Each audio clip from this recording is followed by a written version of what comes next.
taariikhdu waxay abbaaraysay 3 bishii tobnaad sanadku waa 1993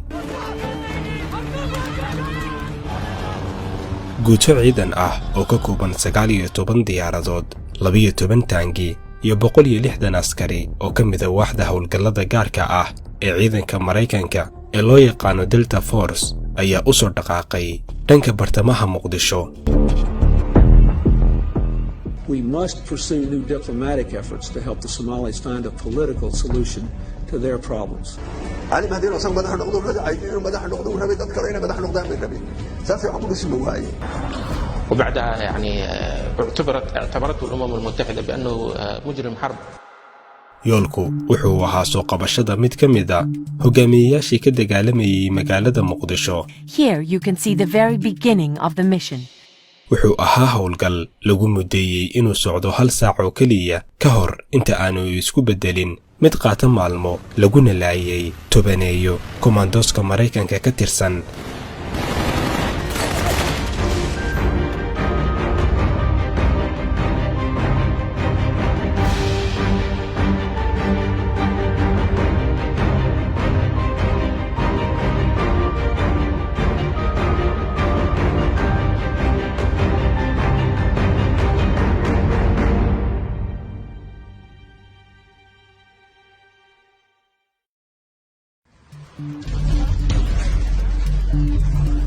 horaantii sanadkii 1991 xogagii mucaaradka ee diidanaa xukunka madaxweynihii hore ee Soomaaliya madaxweyne Siyaad Barre ayaa awood u yeeshay inay xukunka ka faramuroojiyaan waxa waddanka ka tagay madaxweynihii dalka waxa burburay ciidankii waxayna isku bedeleen xogag kala taabacsan jabhadihii ka soo horjeeday xukunkii Siyaad Barre waxay hal mar Soomaalidu ku baraarugeen iyaga oo ku dhex nool dal aan ciidan qaran iyo hoggaan lahayn.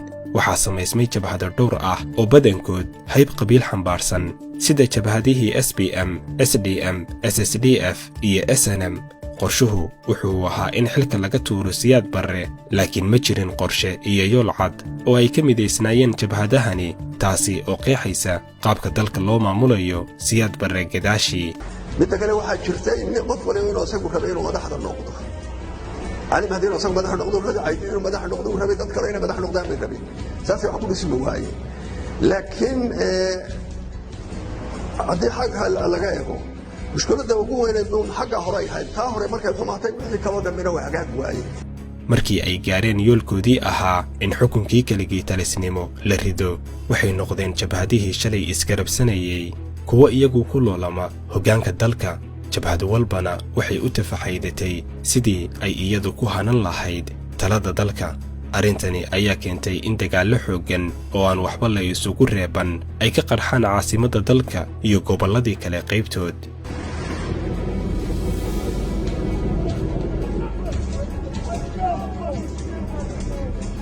dagaaladan ayaa sababay inay gubtaan beerihii shaqadiina joojiyaan warshadihii wax soo saarku. hakadkan ku yimi wax soo saarkii dalka ayaa keenay inay gaajo dilaacdo. أنا كنت من الذين نزحوا لمدينة ماركو وشاهدت أفواج من البشر على شكل هياكل بشرية يعني ليست يعني بسبب الجوع ليس هناك لحم على البشرة وكان الناس يموتون بالعشرات وتلك المجاعة هي التي أدت إلى تدخل القوات الأمريكية ومعها القوات الدولية. gaajadan iyo macluushan ayaa galaafatay nolosha 100,000 oo caruur iyo maato isugu jirtay. gargaaradii dalalka shisheeye ka imaanayayna waxay noqdeen badankood kuwo gacanta u gala hogaamiyayaasha jabhadihii dagaalamayay kuwaasi oo u adeegsaday gargaaradan inay ka macaashaan ama gorgortan kula galaan dalalka aynu daris wadaagan nahay inay raashinkan iyo deeqahan hub uga beddeshaan. tallaabadan arxanka daran ayaa keentay in intii u dhaxaysay 1991 ilaa 1992 oo kaliya ay gaajo ugu dhintaan gudaha dalka ku dhowaad 300,000 oo qof. tallaabadan ayaana horseeday in indhaha caalamku ku soo eegayeen Soomaaliya kuna kaalmeynayeen uu isbedel ku yimaado. warbaahinta dadkii oo gaajoonay oo dhibray oo lafa ah marka waa loo soo gurwaday xataa waa ayimid bush marka aakhirkii waxay noqotay United Nations inay soo farageliyaan oo la yiraahdo Soomaaliya amniga caalamka ayay khatar ku tahay.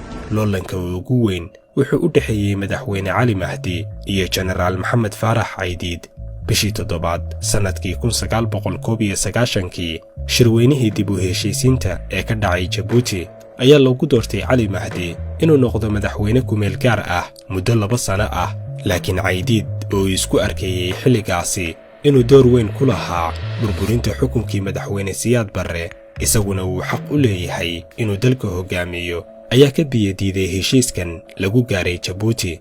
diidmadan uu ku diiday Caydiid madaxtinimada Cali Mahdi ayaa ka dhigtay labada hogaamiye kuwa uu dib uga dhaxurto dagaal hor leh ka hor inta aan xabad joojin la dhex dhigin bishii toddobaad sanadkii 1992 waxayna qaramada midoobay u soo dirtay Soomaaliya 50 askari oo ay hawshoodu tahay inay korjoogteeyaan dhaqangelinta xabad joojintan.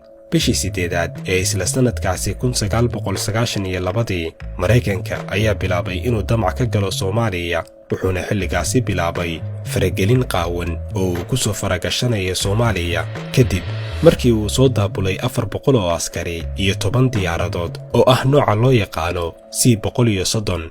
diyaaradahan oo uu Mareykanku sheegay inay wadeen gargaar raashin iyo agab caafimaad isugu jiray ayaa lagu wareejiyay Soomaalida laakiin gargaaradan iyo mucaawinooyinkan ma noqon kuwo joojiya dabkii ka holcayay Soomaaliya arrintan oo uu Mareykanku fursad dahabi ah ka dhex arkay.